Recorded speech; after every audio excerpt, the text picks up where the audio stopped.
sauve qui peut. À Gaza, face au pilonnage des forces israéliennes, les habitants du quartier de Houssa'a courent en tous sens dans l'espoir de s'abriter en lieu sûr.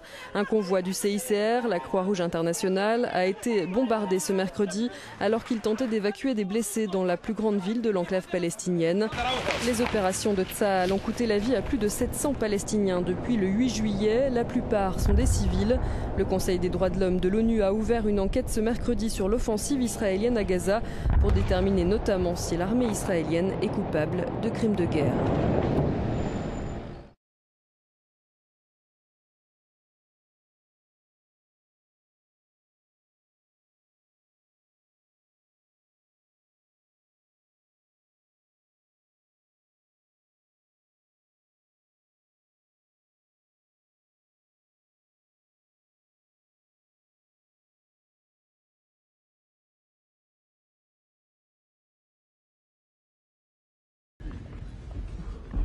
L'établissement entre les deux guerres mondiales, car il faut en remonter jusque-là, l'établissement d'un foyer sioniste en Palestine, et puis après la Deuxième Guerre mondiale, l'établissement d'un État d'Israël, soulevait à l'époque un certain nombre d'appréhensions. On pouvait se demander, en effet, et on se demandait, même chez beaucoup de juifs, si l'implantation de cette communauté sur des terres qui avaient été acquises dans des conditions plus ou moins justifiables et au milieu des peuples arabes qui lui sont foncièrement hostiles, n'allait pas entraîner d'interminables frictions et conflits. Et certains même redoutaient que les Juifs, jusqu'alors dispersés, mais qui étaient restés ce qu'ils avaient été de tout temps, c'est-à-dire un peuple d'élite, sûr de lui-même et dominateur, n'en viennent, une fois qu'ils seraient rassemblés dans le site de son ancienne grandeur, n'en viennent à changer en ambition ardente et conquérante les souhaits très émouvants qu'ils formaient depuis 19 siècles, l'an prochain à Jérusalem. Arrivé sans plan de paix, Barack Obama a quitté Israël, une victoire diplomatique en poche. Il a convaincu Benyamin Netanyahou d'appeler son homologue turc pour s'excuser de l'assaut meurtrier du Mavi Marmara en 2010. Le coup de fil entre les deux hommes s'est produit juste avant le décollage d'Obama pour la Jordanie. Voici la réaction de l'organisation humanitaire turque dont 9 membres ont péri au moment de l'assaut des forces israéliennes.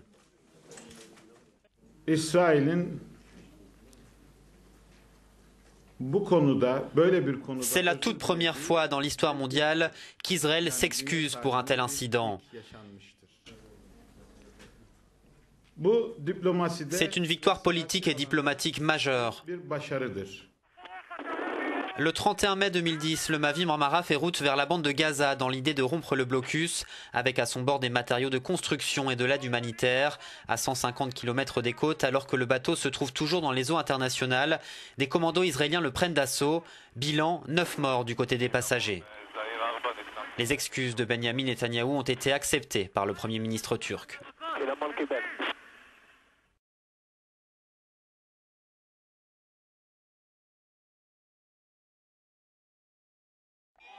De quoi est mort Yasser Arafat? Le leader palestinien est décédé le 11 novembre 2004 en région parisienne. Mais les causes exactes de son décès n'ont jamais été précisées, nourrissant de nombreuses spéculations. Il y a quelques semaines, la veuve de Yasser Arafat a déposé plainte contre X pour assassinat après la découverte de polonium sur les effets personnels de son mari. Arafat aurait-il donc été empoisonné? Les dirigeants israéliens seraient-ils impliqués? Euronews a posé la question au porte-parole du gouvernement israélien. Que répondez-vous à ceux qui accusent Israël d'avoir assassiné Yasser Arafat? Ce n'est tout simplement pas vrai. Et je ne pense pas qu'il y ait grand monde qui prenne ces accusations au sérieux. Je tiens à rappeler aux Palestiniens que tous les documents relatifs à la santé de M. Arafat sont en leur possession, soit entre les mains de la famille, soit entre les mains de l'autorité palestinienne. Donc je dis à ces gens-là, plutôt que d'alimenter les théories du complot, pourquoi est-ce que vous ne publiez pas tous ces documents? Cela permettrait de régler la question. Des experts suisses ont été invités en Cisjordanie pour faire des examens sur la dépouille de Yasser Arafat afin de vérifier la thèse de l'empoisonnement.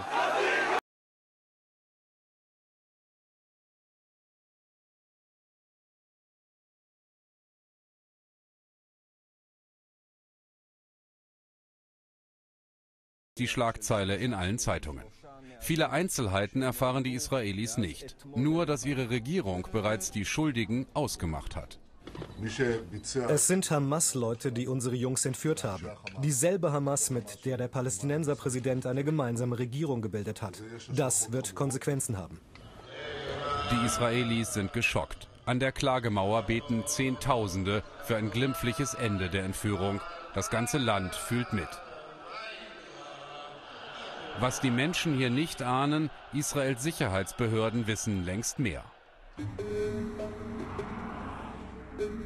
Nur ein paar Kilometer vom Ort der Entführung entfernt haben sie ein Auto gefunden, ausgebrannt, mit Patronenhülsen und Unmengen Blut.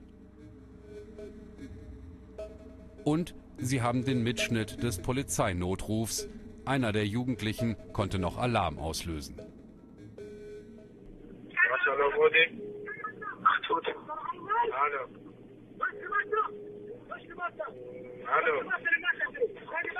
Dann, so sagen Experten, sind 10 Schüsse zu hören aus einer Waffe mit Schalldämpfer. Die Ermittler mussten davon ausgehen, dass sie es wohl nicht mehr mit einer Entführung zu tun haben, sondern mit Mord.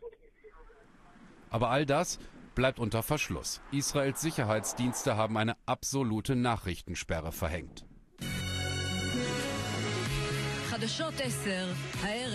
Die Nachrichtenredaktion von Kanal 10 in Tel Aviv.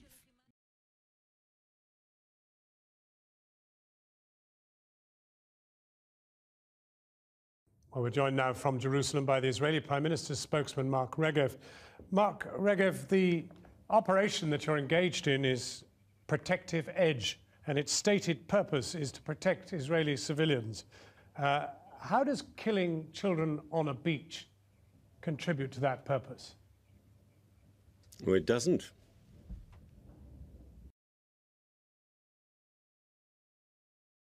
But that shows the dilemma Israel is facing.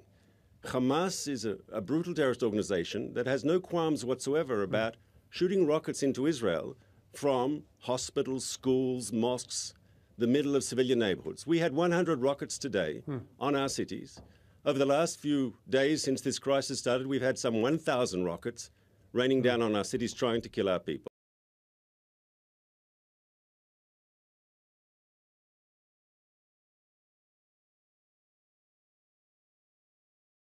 Let me answer this question. They are shooting at Israelis, bombarding our towns, trying to kill our people from urban areas. Now, we have an option not to do anything, to let them continue to shoot. And I think you'd understand that's not a real option. Or we can act as is surgically, as is humanly possible in a very difficult combat situation.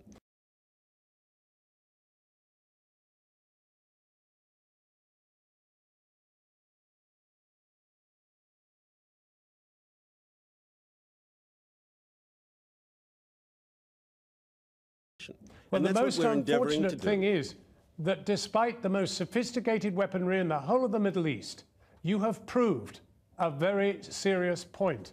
You do not have the capacity. You cannot forensically attack an urban area without killing women and children. Ergo, you have factored in that you will kill children and women. The truth is, this is Hamas's decision for shooting at us from these urban areas. That is a war crime. They should not be doing that, and they should be condemned for it, and I trust you'll condemn them for doing it.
We appreciate you so much. Thank you so much. It's our obligation.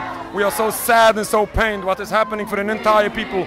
Not now, not from 2 days, 3 days, not 3 weeks. This is going on for decades. This is not the Jewish people. This is not the voice of our people. This is an embarrassment to us all. This is an oppression. This is a crime, an international crime, and should stop today.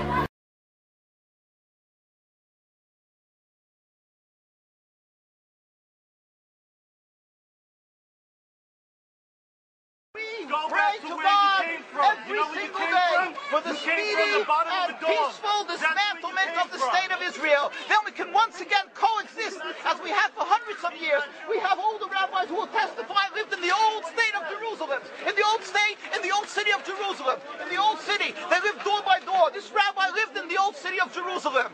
Before 1948, he'll tell you how he lived, coexisted with all the Arab neighbors, how they babysat each other's children when they went to Yom Kippur. When the women went to Yom Kippur on the fast day, the Muslim neighbors babysat the children, the most precious objects they gave to them to protect. How could that be if they're our enemies, mortal enemies? Because they're not. It's not a religious conflict. That's a Zionist ploy of accusing everybody of being anti-Semitic. You want peace? You want to have a conference here of peace? Step back and look and read the facts. Not the facts that's been misconstrued by the Zionist propaganda. The facts that are realities.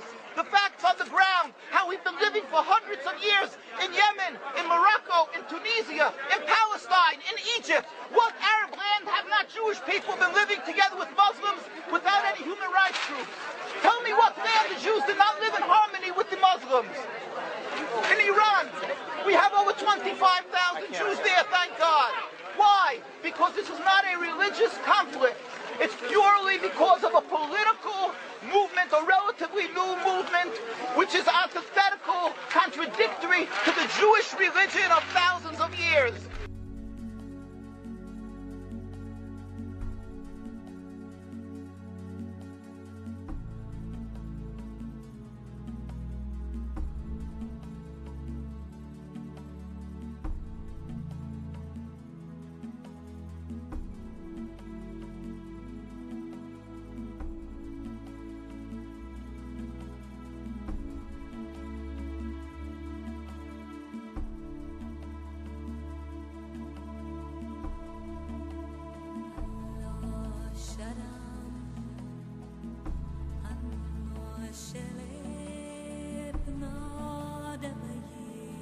Hello, my name is Maysam. I'm 10 years old.